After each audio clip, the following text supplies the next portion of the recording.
رغم إن الروايات بتاعت ما وراء الطبيعة أو الروايات القديمة اللي من النوع ده شبه انقرضت دلوقتي وقليل قوي وشبه معدوم إنك تلاقي حد قاعد يقرأ روايات الجيب، إلا إن تحويل السلسلة أو تحديدا جزء منها لمسلسل في 2020 بالمعايير الحديثة للمشاهدين في الفترة دي ده أحد أهم العوامل لبقاء رفعت إسماعيل عالق في أذهان الناس، وعرف ناس كتير من شباب الجيل الجديد كاتب عبقري اسمه دكتور أحمد خالد توفيق. كاتب صحيح رحل عن عالمنا في 2018 لكنه عايش بينا بكتاباته وأفكاره وشخصياته.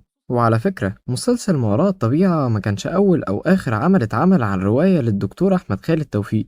قبل عرض ما وراء الطبيعة بسنة تقريبا اتعرض مسلسل زودياك عن رواية حظك اليوم، وفي 2022 اتعرض مسلسل غرفة 207 عن رواية سر الغرفة 207. لكن تظل سلسلة ما وراء الطبيعة وشخصية رفعت إسماعيل هما البصمة الأقوى في تاريخ دكتور أحمد خالد توفيق الأدبي.